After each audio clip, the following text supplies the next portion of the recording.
8 a.m. and 9 a.m.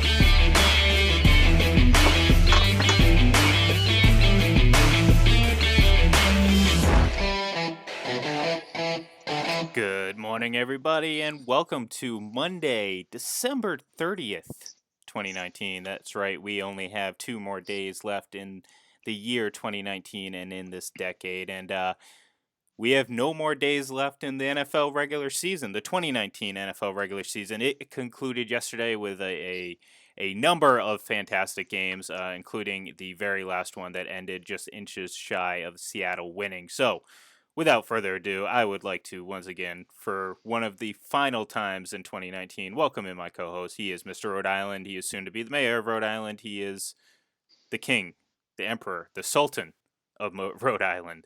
He is Mr. Mike Debate. Mike, how are we doing today?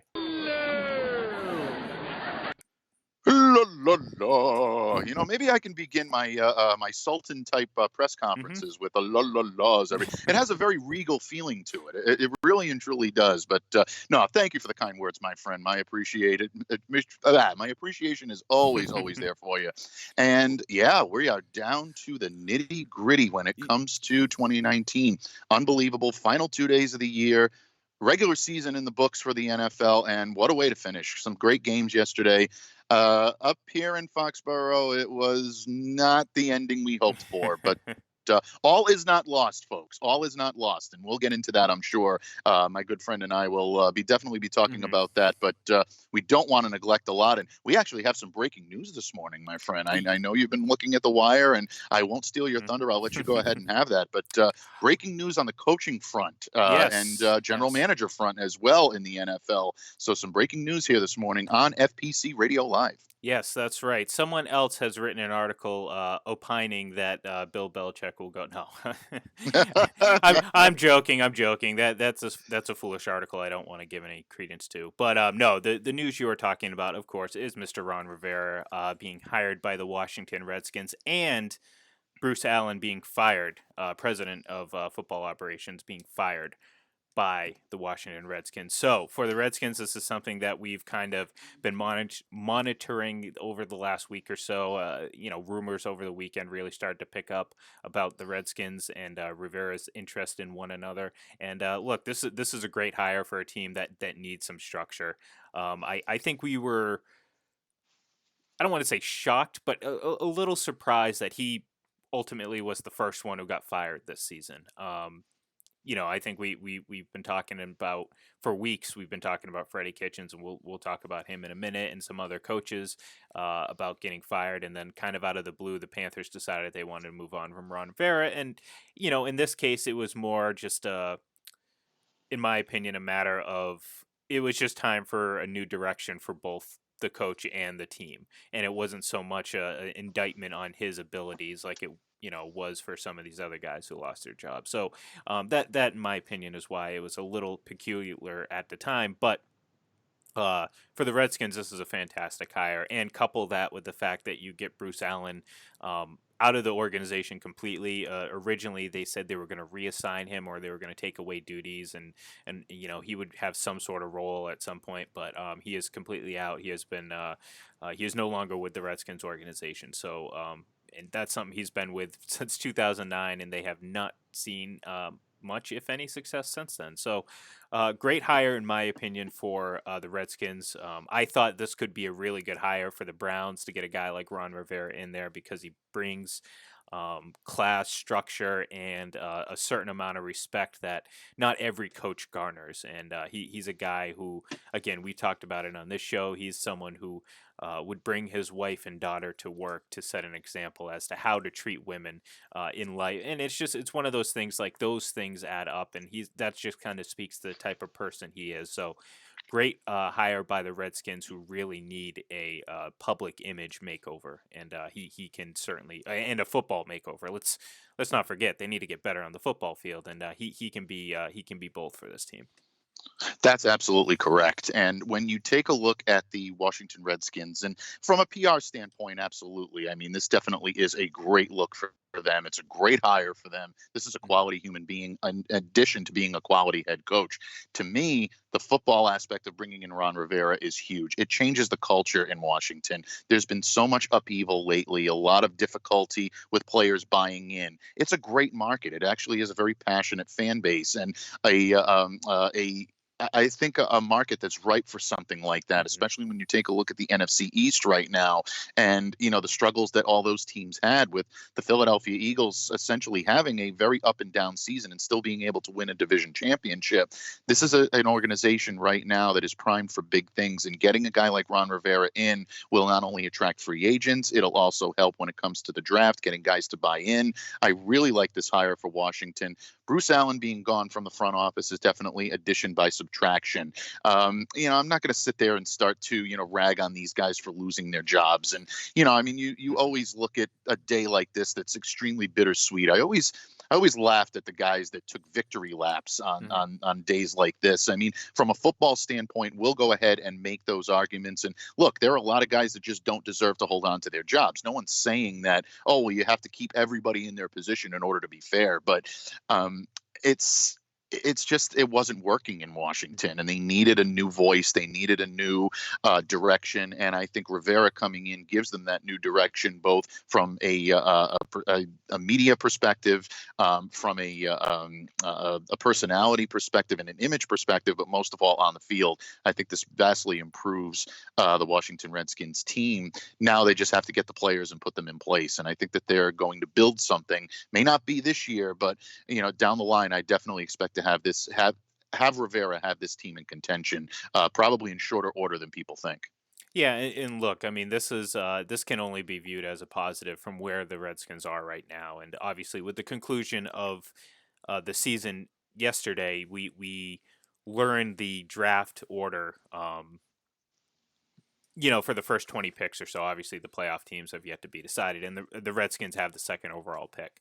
So, and I mean that's what you get when you go 3-13. But look, it's this is perhaps.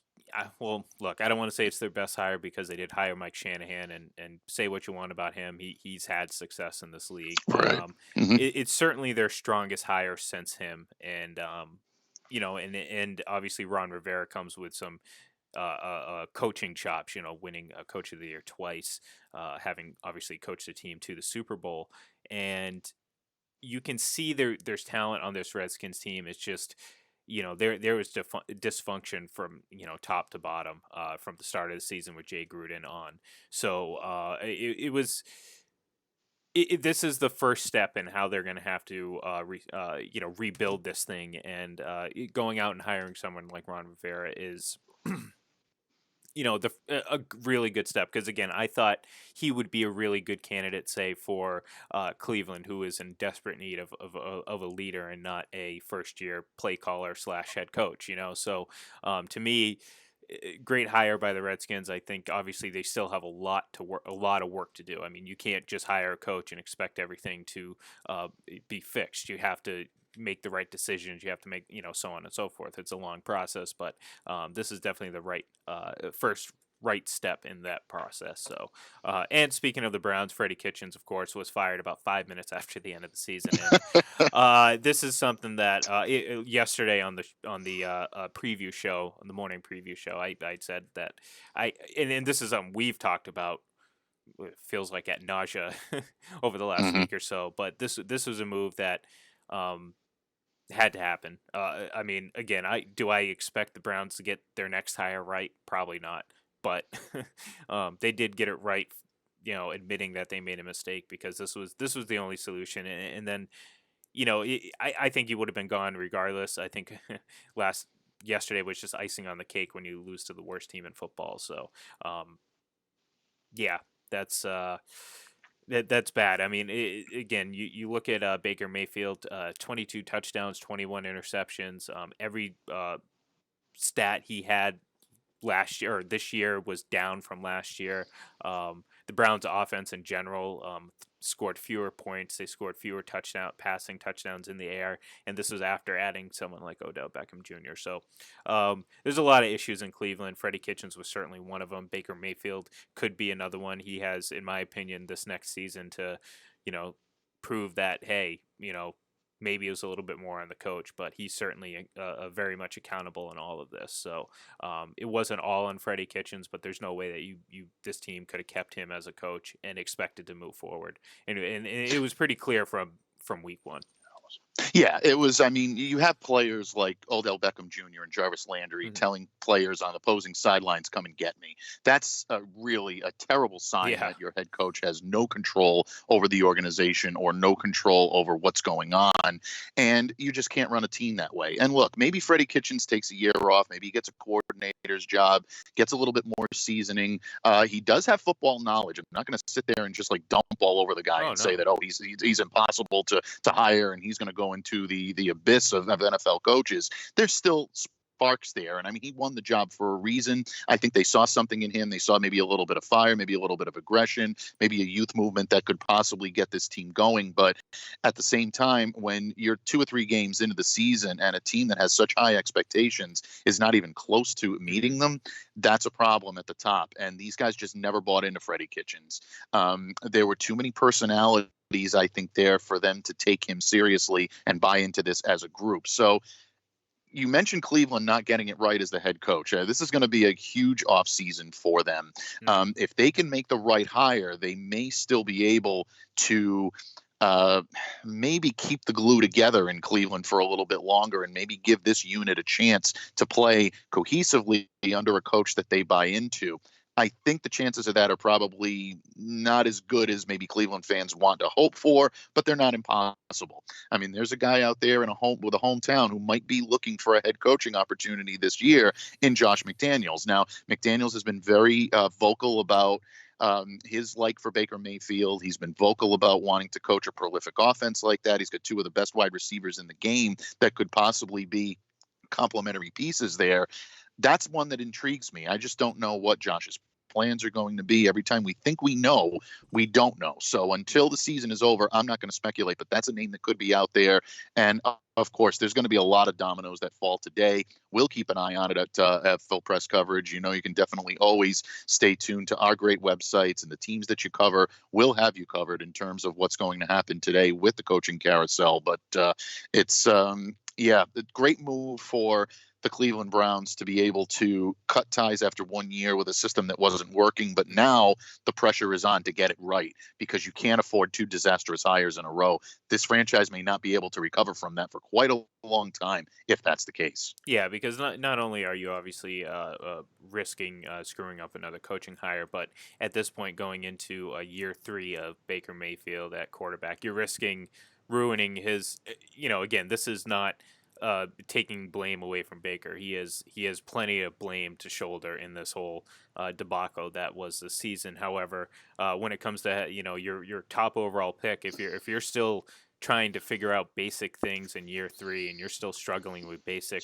progressions and basic just football concepts in year 3, then you're risking losing him for good in terms of both mentally and just, look, you're going to have to consider starting over again, and that's not something that Cleveland fans certainly want to hear, especially with the amount of hype that this team got coming into the season. So another coach that has, just kind of, just let his contract run out and we're still kind of undecided is Jason Garrett. Obviously, there's been a lot of speculation about his future. The Cowboys, thankfully, I will not have to tattoo a Cowboy star on my face. The Cowboys are not in the playoffs.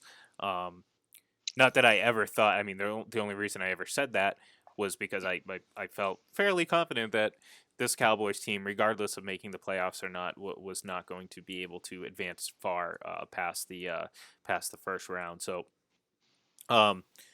his contract is done at the end of the season. So for all intents and purposes, he is currently not the head coach of the Cowboys. However, Jerry Jones again has kind of not given an answer with regards to what his future is. So, I would imagine that they can't it's one thing if he was under contract and you're undecided, and maybe you decide, okay, let's just give him this last year. But I just don't see how you can go out and give him an excuse me, give him another new go around at this. I mean, 9 seasons as the Cowboys head coach, and he's missed the playoffs 6 out of those 9 times. And uh, this team has not been short of talent. This isn't a talent personnel management issue. I mean, they have talent on that roster. They've had talent for a long time, up and down throughout this Jason Garrett era. They've just never been able to put it together for one reason or another. So, um, I can't imagine Jerry Jones, as much as he loves Jason Garrett, and we know that he just has an affinity for Jason Garrett. I just don't see how you can give him another contract, especially after the way this season ended, which again is very familiar territory for Cowboys and Cowboys fans, which is out of the playoffs and no chance at a Super Bowl. Yeah, I mean, I'm I'm at a loss to determine how Jason Garrett goes back to Dallas this year. I just don't see it.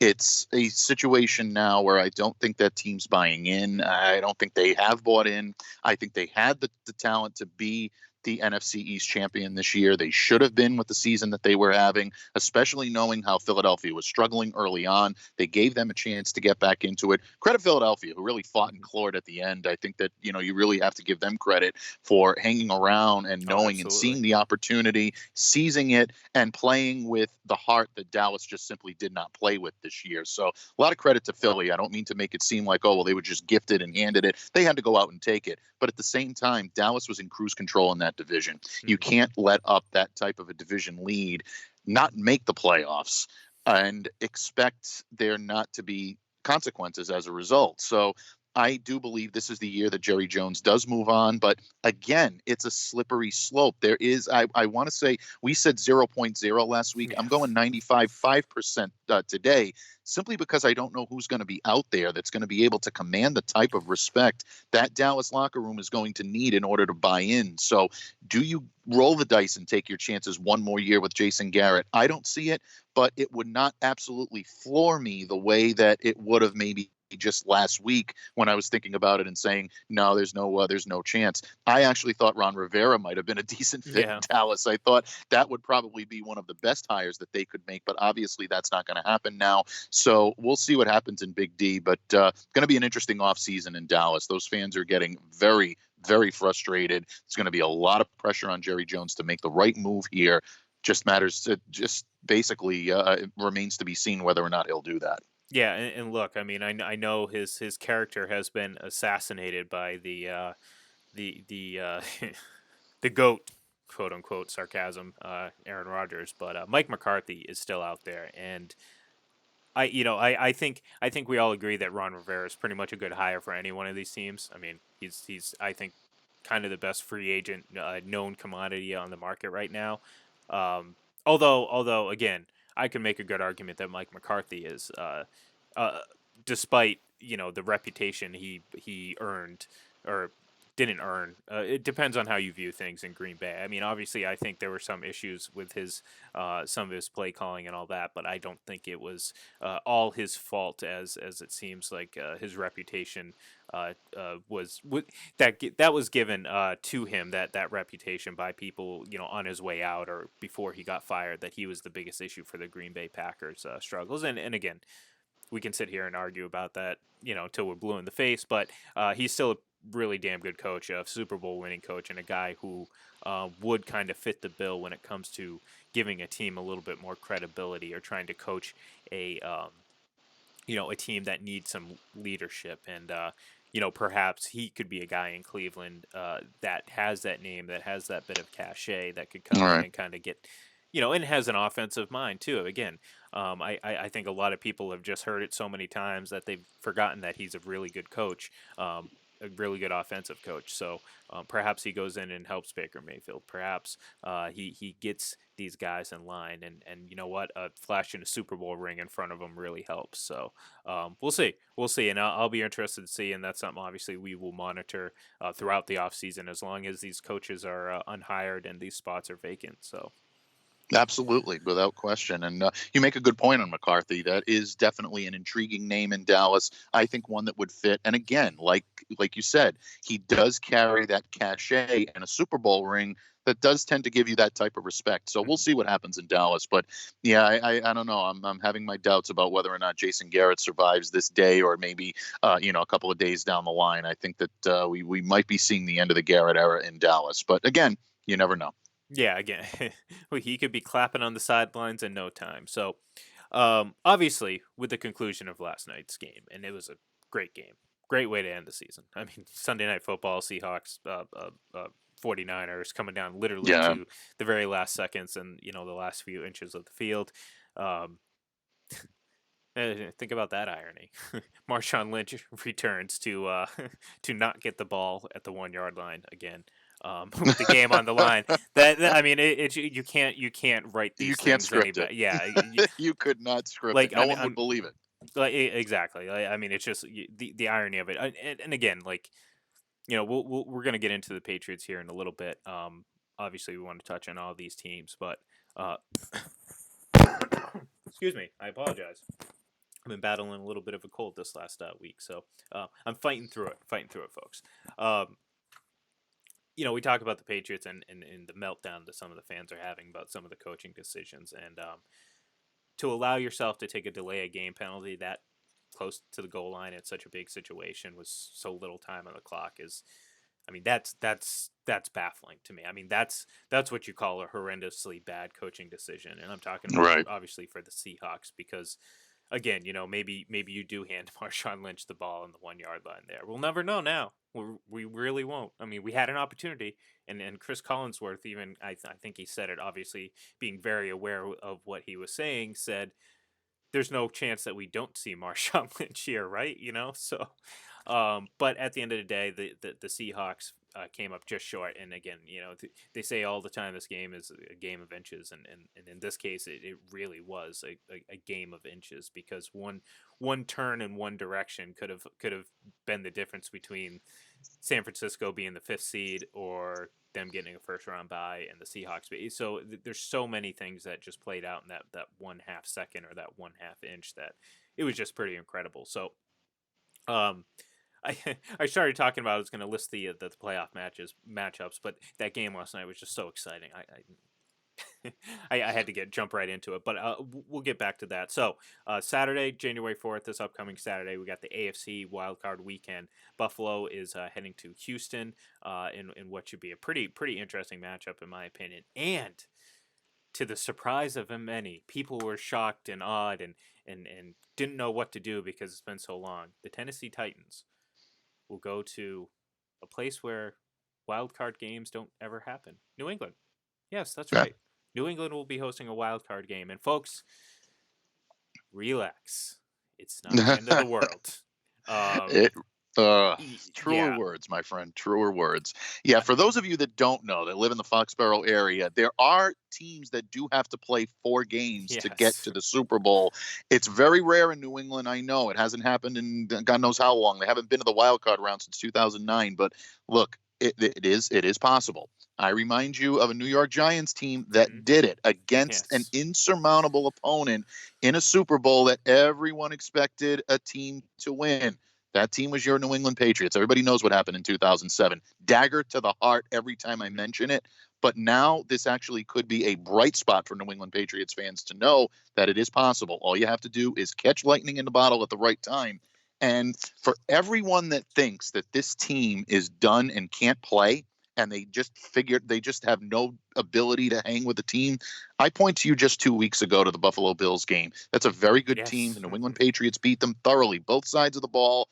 This team is capable of playing, folks. My main concern with not getting the bye is conditioning, and we'll get into that in a minute. That's something that does legitimately concern me about this New England Patriots team, but their game planning and their ability to play does not. I do believe they have the ability to hang with any team in the league when they're playing their game properly and when they're healthy. Yeah, and I'm glad you brought up the point about the Bills because people have a very short memory when it comes to this team because the general sentiment was, how could they ever win a Super Bowl if they can't win a game against a Dolphins team with so much so much on the line, and I was like, wait a minute, they just beat Buffalo last week pretty handily and looked their best all season with the division on the line, which I would say, yes, the first round bye is great, but winning the division is far more important. And that game last week was far more important than this one.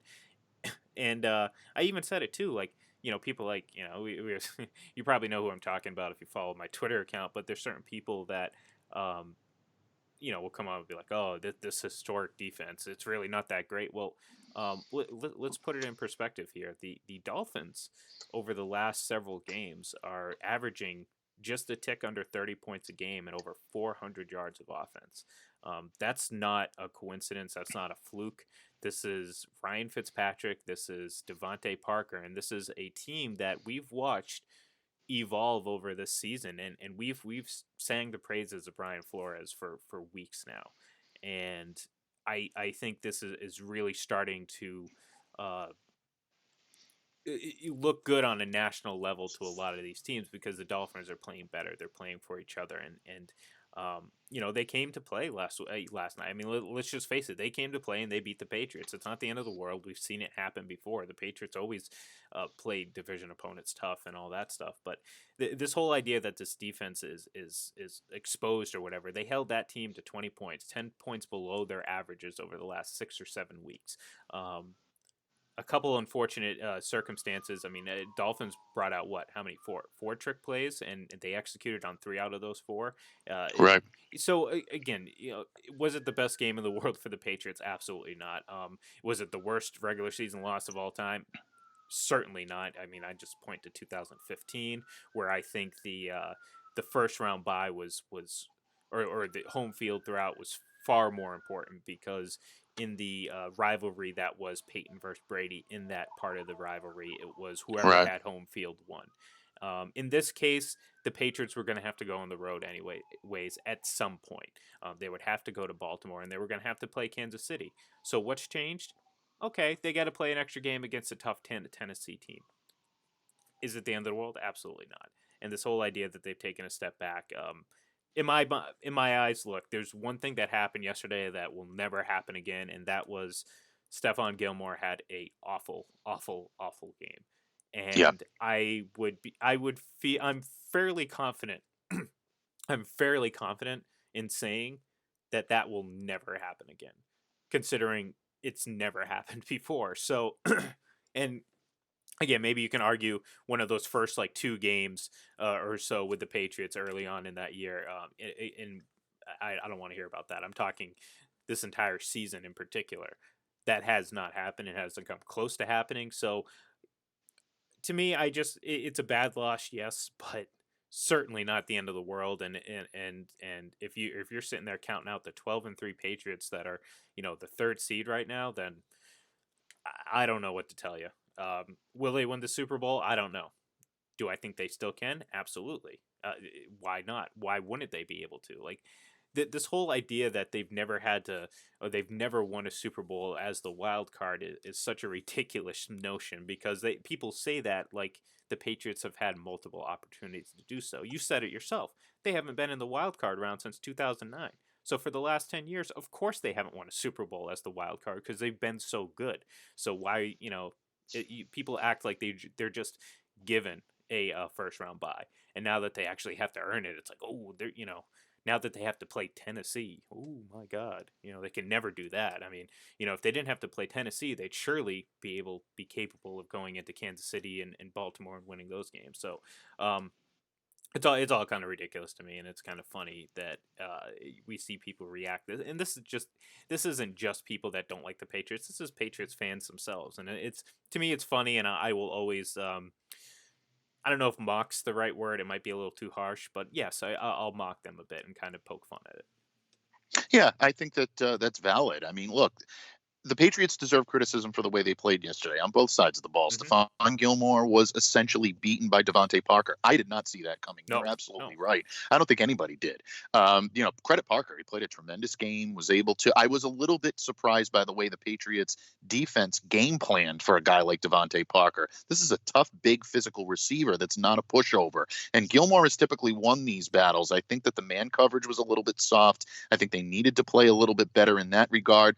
Offensively, Tom Brady did not have his best game. There's no question about it. He missed a lot of receivers. There were inaccuracies. A lot of that was because of drops as well. I think a lot of that made him gun shy. Because of that, he zeroed in on Julian Edelman a lot in this game. Edelman was double covered. I think Brian Flores' defense had a great game plan to keep Edelman out of contention, to keep him out of the rotation, and make Brady utilize the other guys to be able to win. And for some reason, Tom was just not able to do that as well as he did 2 weeks ago. And I think a lot of that had to do with some gun shyness when you saw some of the drops that they were having. But ultimately, when those are your only options, you have to keep going to them. It's difficult to say that, but there's no other alternative. If your only reliable option is consistently blanketed with two defensive backs, it's difficult to get the game going. I don't believe this team is done. I don't think so. I really and truly don't. I think there's too much talent there on both sides of the ball to write them off into the abyss. Like I said early on, the thing that does concern me is conditioning. That first round bye would have been definitely beneficial for the New England Patriots, especially with a quarterback who is 42, is showing signs that the elbow is not 100%. I'm not saying it's as bad or as doom and gloom as some people are making it out to be, but he's hampered by it, and you can see it. And it's given him pain. Tom will never complain about it. He showed up at the press conference yesterday, post-game at Gillette, no ice on his elbow. I believe, and I was talking to our good friend Thomas Murphy about this last night, and we both agreed. If Tom Brady and the Patriots had won that game yesterday, his elbow would have been heavily iced. He didn't show up with the ice on his elbow because he does not want that to be an excuse. That's the type of guy that he is, for all the gunk that he's getting in national media this morning about him being soft and all that. I'm sorry, go ahead. I was going to say that is in very stark contrast to and I started laughing because the first thing I thought of was the LeBron James wrist brace after losing. Like, I mean, it was you know what I mean? Yep.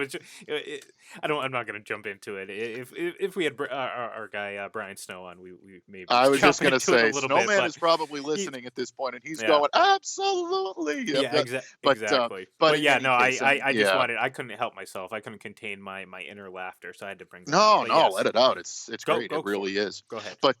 But in any case, with regard to that does concern me. Julian Edelman is banged up. He's got the knee issues. You wonder how long he can hold together. He's basically being held together with duct tape and wire right now. Yeah. Poor Jules is really giving it everything he's got out there. And they've got guys banged up on defense. I think you're seeing that yesterday. Jonathan Jones is clearly not 100%. He's still hampered by a groin injury. He probably will be. Jason McCourty wasn't in the lineup yesterday. I don't think enough people are talking about that and the impact he's the biggest X factor on this team. Exactly. I'm glad you brought him up. So sorry, I just want to key in on that. No, real please quick go ahead. Because that's something we saw him in the lineup last week, and yes, he didn't play that much last week. But he has such a huge impact on this defense and what they're able to do and how they're able to align certain players with certain other players. And I think without him in there, as good as J.C. Jackson has been, as good as Jonathan Jones has been at times, obviously he's been struggling the last 4 or 5 games that he's played. Missing Jason McCourty is huge for this defense. Absolutely. And, having that extra week would give these guys the opportunity to rest, rehab, take it easy, come back, and maybe have a team that's close to being full strength. I don't care who you are. Every team has injuries at this point, and even a week off is not going to magically clear them all up and all of a sudden give everybody a clean bill of health, but it does help. Well, so if there's a concern... Oh, absolutely. Yeah, that's different. Yeah, that and white suits disappearing are the specialty in the Charm City, as they like to say. Well, I should. That 2012 Ravens team. You know how they were playing heading into the playoffs that year. I would love for you to tell us. I will tell you. They lost 4 of their last 5. Heading into that postseason. And you know what they did? They won 4 games in a row, the Baltimore Ravens. Oh, good gosh. I mean, and certainly they weren't the team that at that point had been to 5 Super Bowls in 12 years. So, right. So Exactly. So just to put things in perspective, this is definitely not the end of the world for the Patriots. So absolutely, Patriots it's true, fans, and get off that ledge. absolutely, and one parting shot before I leave, and then we will, move on to the Yes. other games and the other topics. But if you're a New England Patriots fan right now, folks, yes, it's an extra game. There's some health concerns. There's no question about it. Don't worry about the play calling and the execution. This team has already proven they can when things are working well. If there's one team, one quarterback, one coach that has proven that they can win against all odds in the face of difficult adversity, it is the New England Patriots, Tom Brady, Bill Belichick. They can do it. So don't lose all hope yet. Don't get ready to perch and jump, from the Tobin just yet. This team still has some fight left in it, and I expect them to bring it. They're flawed, but they're not a complete pushover either, and I think they'll show that this Saturday. Man, if only I had my Phil Collins queued up. Against all, I mean, that was money. I don't know if you heard my gasp on the other side of the microphone here, but I did. that was because I just could not contain the disappointment in myself and just not being able to anticipate that. But again, we'll work on that. I'm working on it. But no, you're right. And again, we will spend a lot of time on each of these games throughout the week. We have 4 games this weekend. Obviously, I mentioned the 2 AFC games. So that Buffalo Houston game, 4:35. The Patriots will be playing at 8:15. For the NFC, 1 o'clock Sunday, Minnesota heads to New Orleans. New Orleans missed out on the first round bye, and Seattle, by virtue of losing that game, will head to Philadelphia. And real quick. I was saying, and I said it yesterday, I've said it all week, I've said it whatever. I thought whoever Philadelphia ended up playing was going to have a pretty easy game against Philadelphia. But the more I think about it, the implications of Seattle losing that game, now they all of a sudden they have to travel on the road across the country to play this game, and all of a sudden, I'm not saying that Philadelphia is going to win this game. I don't feel that way yet. They looked really good against a bad team this weekend, but I don't know. Maybe I'm not like 100% certain that they're going to get beaten this weekend. Let's just put it that way. I feel like Seattle is and can be vulnerable at times. They are kind of Jekyll and Hyde. Like they can play really well at times, and then they can just really, again, look at the boneheaded decision to how can you lose 5 yards in that situation at that time where you were. It just that. Especially with Russell Wilson as your quarterback and Pete Carroll as your head coach, how does that happen? It's kind of inexplicable. So Seattle is prone to making some boneheaded decisions and playing kind of a little flimsy at times. So maybe having to go cross country is gonna hurt them because Philadelphia is kind of playing with house money right now. They They really are. have no pressure. They are. Absolutely. No one expects them to be able to beat the mighty Seattle Seahawks. But I'll tell you, I think they have a better shot than most people are giving them credit for. You touched on this, and momentum is such a big factor in the NFL. Now, it doesn't always mean that momentum is going to carry you into a win. You have to go out there and execute. And from a logistical standpoint and a talent standpoint on both sides of the football, I tip the balance scales in favor of the Seattle Seahawks in this one. But the Eagles have been there before. They've proven that they can do it. Now, granted, it was with Nick Foles under center and not with Carson Wentz. When they made their runs and they were able to pull things together and be able to make the playoffs and make a deep run, it was a little bit different personnel. But Doug Peterson has been there before. He knows what he needs to do to be able to motivate his team and get his team to be able to play. Philly is peaking at the right time, and that could be a dangerous factor for the Seattle Seahawks, who are coming off of a demoralizing loss. They were within an eyelash of being able to have a week off.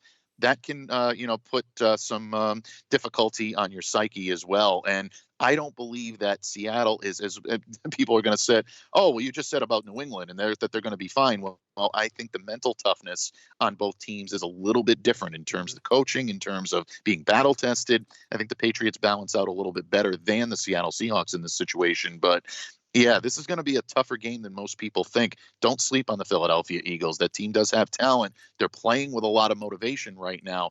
that could end up giving Seattle all it can handle on Saturday.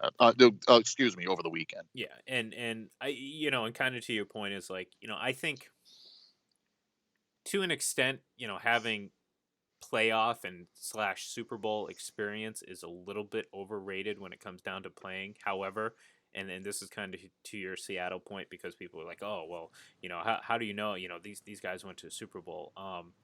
The reason we talk about New England and how important their history and experience is, it's just because of how much it is.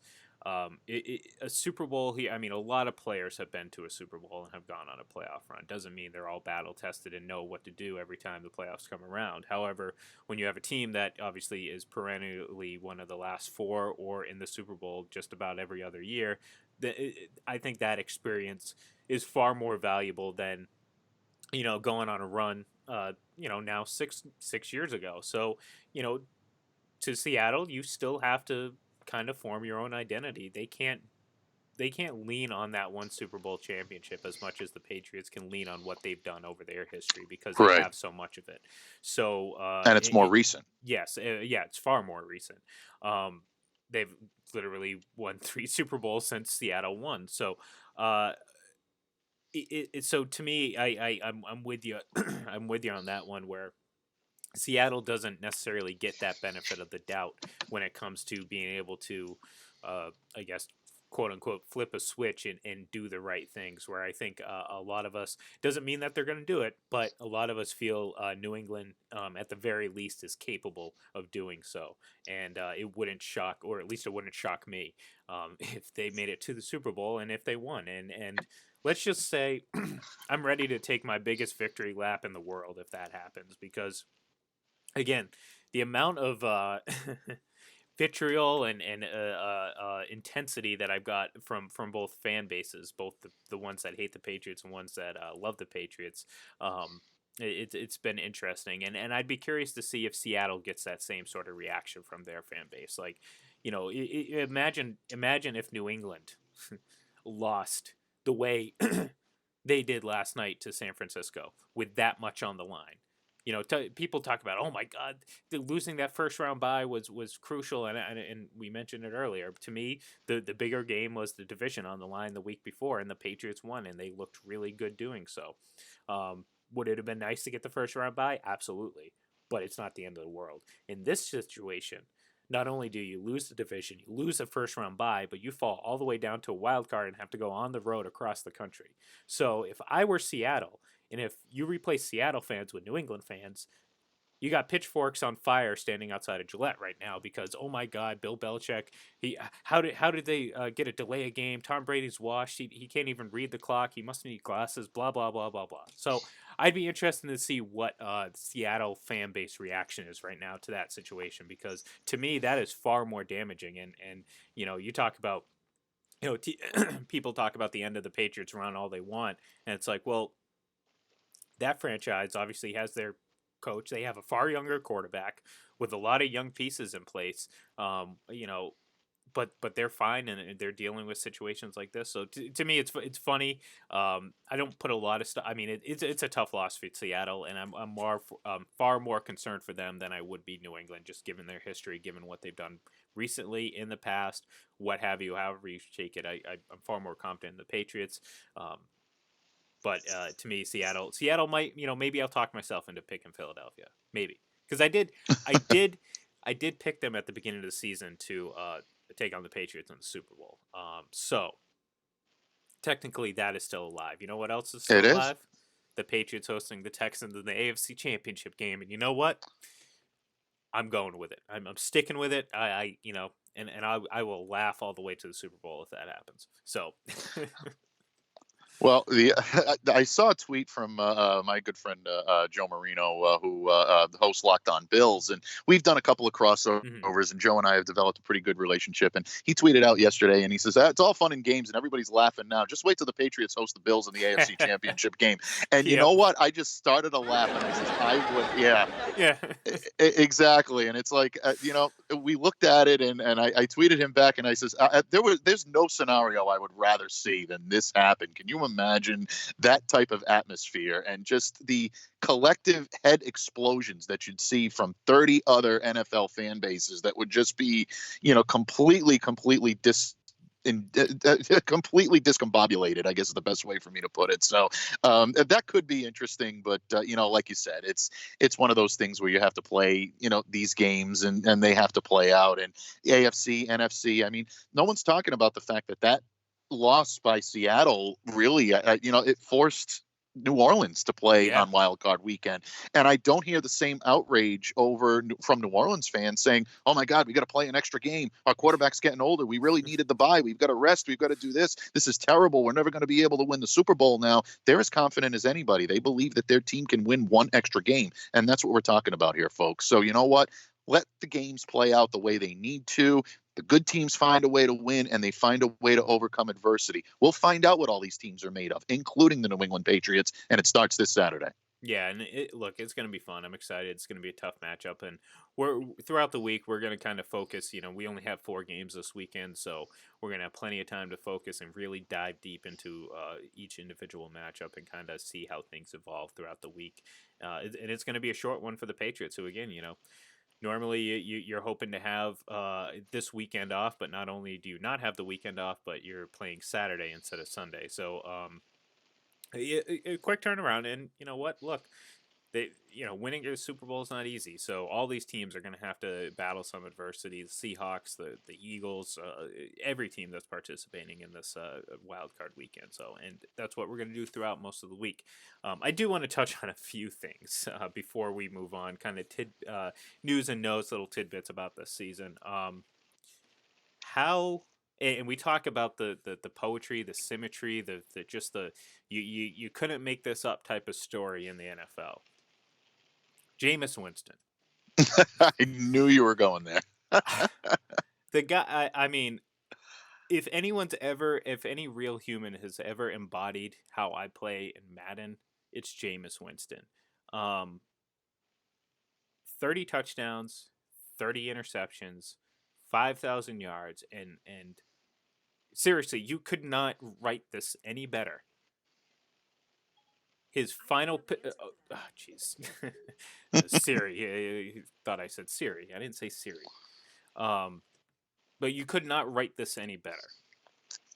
29 picks in overtime. Final game of the regular season. Very first play.